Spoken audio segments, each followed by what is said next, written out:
I think something extraordinary happened this week or last week in Washington. What I think is extraordinary about it is that we actually had a debate. The president came to Congress and did what I think is his constitutional duty. He came to ask for authorization. Now, this shouldn't be that extraordinary, but in our country, often it is. Presidents have often gone to war without any authority.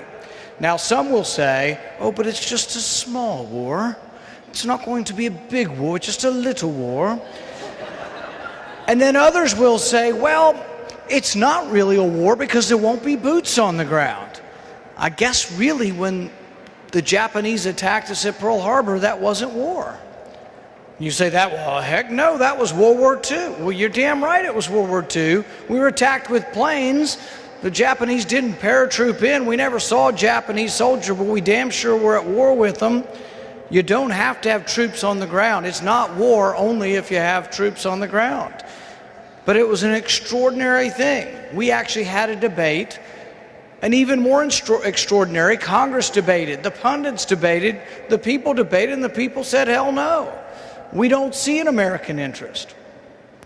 The problem with foreign policy is that most people think that the debate begins and ends when they say, our national security is threatened. Well, that's a conclusion. That's not a debate. That's the beginning of the debate. So the debate has to be, when should that occur? And so what I would like to imagine, and what I would like everyone to imagine, is that the initiation of war, other than a few exceptions, that's the way it should occur. We debate whether our vital interests, we debate whether our national security interests are threatened. You can't just say they are. You have a debate, and it's not always clear-cut. You have to prove to me or prove to the other side that our national security is threatened. It's not enough just to say our national security is threatened. Well, what is our national security? That is a debate, and that's what we vote on. What are the exceptions to that? Well, I would think when we're being attacked or we're imminently being threatened, we have the chance to repulse an attack whether we have a debate or not, but we should go shortly thereafter. After we were attacked at Pearl Harbor, within 24 hours we debated and we voted unanimously. I think the same would have occurred when we were attacked on 9/11.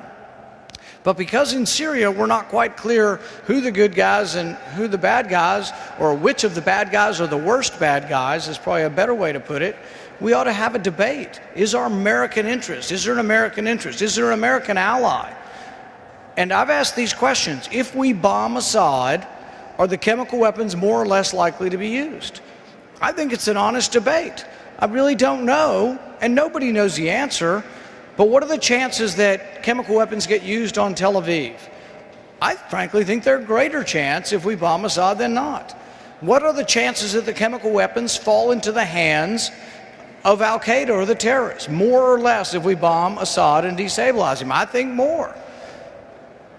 What about refugees? They say refugees, 500,000 have gone into Jordan, 500,000 have gone into Lebanon.